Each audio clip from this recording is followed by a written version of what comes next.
हमारे संगठन के साथी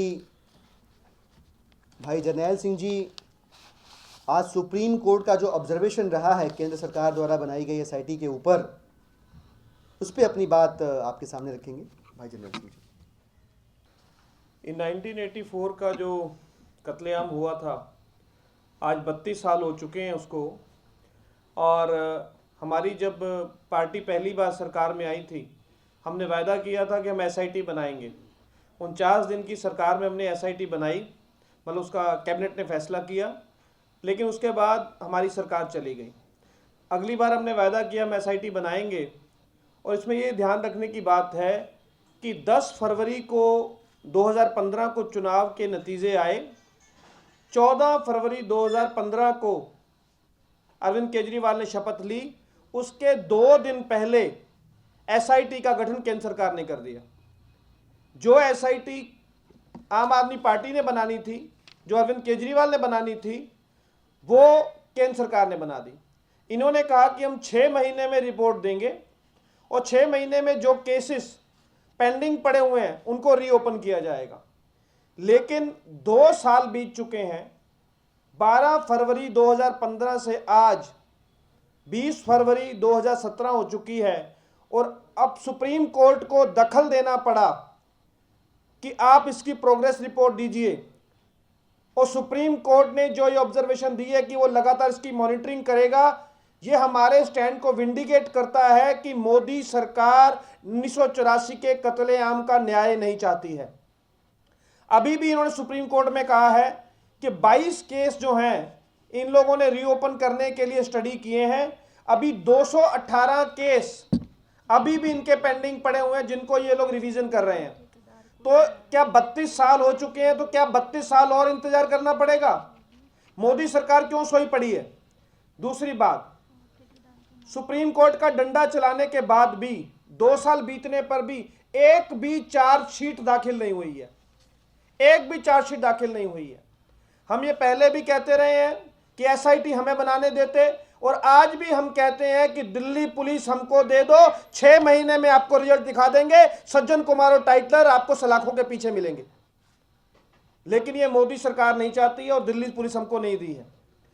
अभिषेक वर्मा, जो कि वार रूम लीक में एक अभियुक्त था, उसने जगदीश टाइटलर के खिलाफ अपनी स्टेटमेंट दी है। वो स्टेटमेंट की कॉपी मैं आपको दे सकता हूं। ये 5 अगस्त 2013 की स्टेटमेंट है।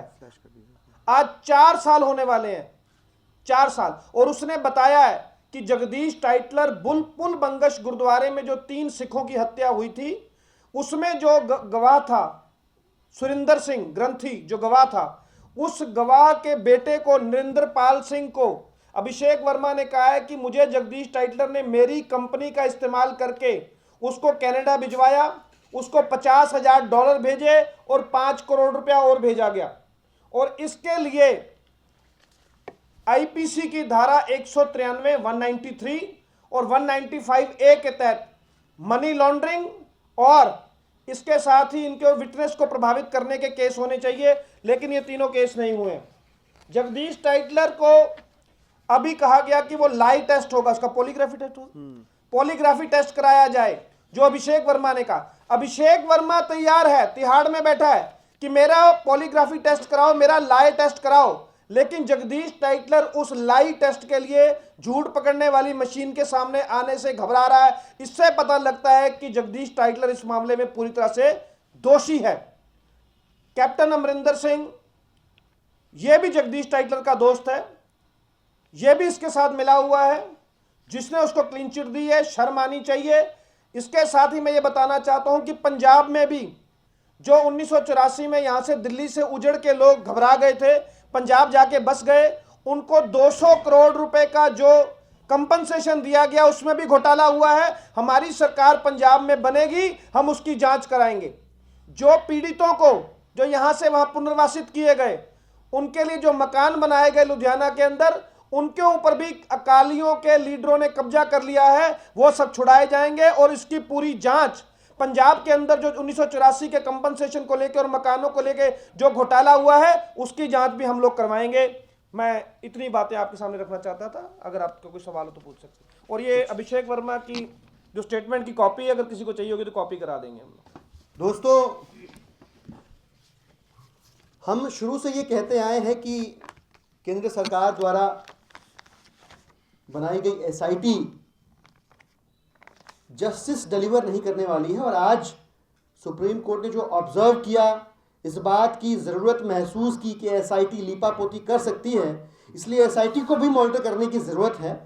वह इस बात का गवाह है कि जो बातें हमने कही थी इस एसआईटी के बनने के बाद वो सही हैं।